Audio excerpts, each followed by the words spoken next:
dunida oo dhan shirkadaha tiknoolajiyadda ayaa tartan ugu jira inay horumariyaan AI-ga ugu horumarsan maanta. Waxaan diiradda saari doonaa OpenAI oo ah ciyaaryahan muhiim ah oo leh aragti aan caadi ahayn oo ku saabsan mustaqbalka artificial intelligence. December 2015 magaalada San Francisco, Sam Altman, maskax firfircoon oo leh hammi weyn oo ku saabsan tiknoolajiyadda ayaa ku fikiray suurtagalnimada abuurista shirkad cilmi baaris ku salaysan artificial intelligence.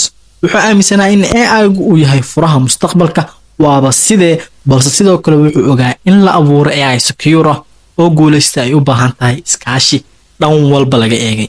Sam Altman oo ku jira baaritaanka shakhsiyaadka sida isaga oo kale u arka muhiimadda AI wuxuu la kulmay Elon Musk, aasaasaha multi-billion-dollar companies, Ilya Sutskever, AI researcher, machine learning specialist, neural network expert. Labadan qof oo ku caan baxay hal-abuurka iyo aragtiyo fog ayaa si degdeg ah ula dhacay fikradda Sam. Hadalladoodu waxay muujinayeen hammigooda wadaagga ah iyo inay dhisaan shirkad hiigsanaysa horumarinta AI oo faa'iido u leh aadanaha oo idil. Iyadoo la wadaagayo fikradda weyn iyo koox aasayaal ah oo diyaar u ah inay riyooyinkooda ka dhigaan kuwa dhab ah, Sam, Elon iyo Ilya waxay bilaabeen inay qaabeeyaan istaraatiijiyadda shirkadda cusub. Waxay go'aansadeen inay diiwaangeliyaan shirkadda si hay'ad aan faa'iido doon ahayn, taasoo u oggolaanaysa inay si xor ah u wadaagaan cilmi baaristooda. Strategies-ka waxaa ugu muhiimsanaa hal qodob oo kaliya. Ujeedada ugu weyn ee OpenAI waa in la abuuro AGI oo ka caawin kara aadanaha shaqooyinka ugu muhiimsan ee la qabto maalin walba. Waxay rabaan in AGI uu noqdo mid ammaan ah oo aan khatar gelin karin nolosha ama hantida aadanaha, isla markaana u shaqeeya si cadaalad ah oo faa'iido u leh dhammaan aadanaha oo idil. Si loo hubiyo in shirkadda ay gaarto yoolalkeeda, waxay xushay inay shaqaalaysiiso khubaro ku xeel dheer qaybaha kala duwan ee AI-ga. Kooxda la xushay waxay furo u yihiin in shirkaddu ay noqoto mid ka mid ah hogaamiyayaasha artificial intelligence, iyadoo diiradda la saarayo ammaan, hal-abuur iyo wada shaqayn. Kadib markay ay dejiyeen istaraatiijiyadooda si cadna ay u qeexeen waxa ay samayn doonaan si loo gaaro himilooyinkaas, shirkaddu waxay u baahatay dhaqaale. Waxaan loo ballan qaaday $1 bilyan, balse nasiib daro waxay soo ururiyeen oo keliya $130 milyan ilaa 2019. Laakiin caqabadoodii ugu weyneed waxay ahayd markuu ka tegay Elon Musk oo ahaa maalgeliyaha dhexe ee waaxda cilmi baarista. Aasaasiyaashu waxay dareemayeen in loo socdo bankrupt oo aysan jirin wax rajo ah. Dhibaatadan dhaqaale waxay tijaabo u ahayd sida shirkaddu u adkaysato caqabadaha una sii wado inay raadiso xalal iyo maalgelin dheeraad ah si ay u sii wado milooyinkeeda. Xaaladaha dhaqaale ee OpenAI waxay ahayd mid cakiran. Rajada shirkadda inay sii jirto ay u muuqatay mid aad u liidata markaan. Hase ahaatee, isbeddel lama filaan ah ayaa dhacay bishii Luulyo ee sanadii 2019 markii ay shirkadda Microsoft ku dhawaaqday go'aan aan cidna filayn. Si lama filaan ah, Microsoft waxay shaacisay inay maalgelinayaan OpenAI iyagoo bixinaya $1 bilyan.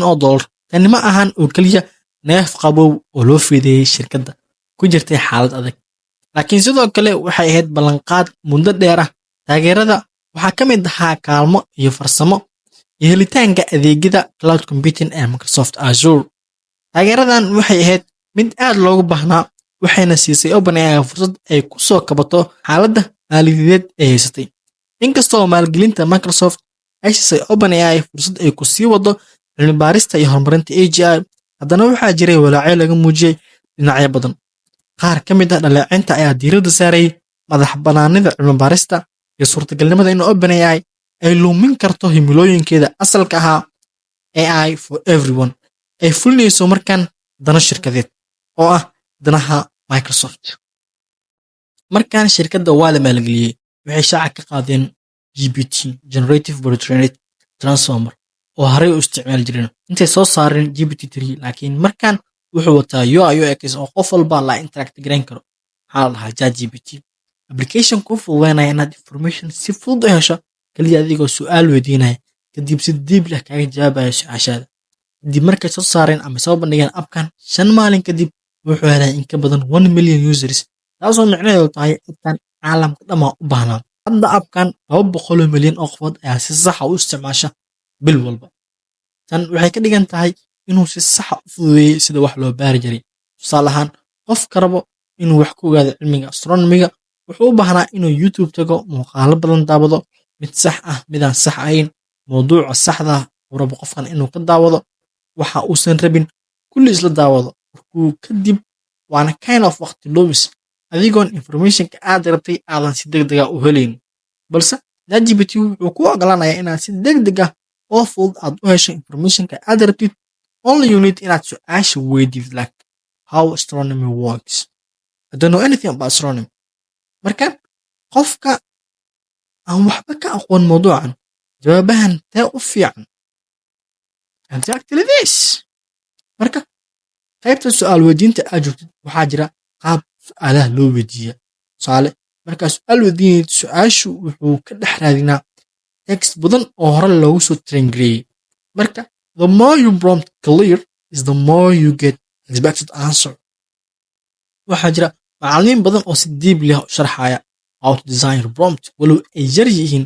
Waxaa ka mid ah Injineer Maxamuud Usmaan, muuqaalkiisa hoos ayaa idiin soo dhigaa haddii lay furo waayo. Muuqaalkii hore wuu iga diiday in external link aan description ka dhigo. Muuqaalkeena maanta taas ayuu ku egyahay. Haddii aad xiiseynayso AI, ha ilaawin inaad furto gambareelka. Waxay ku xaqiijinaysaa inaadan seegin muuqaaladeena dambe oo ku saabsan mawduucan. Mahadsanid.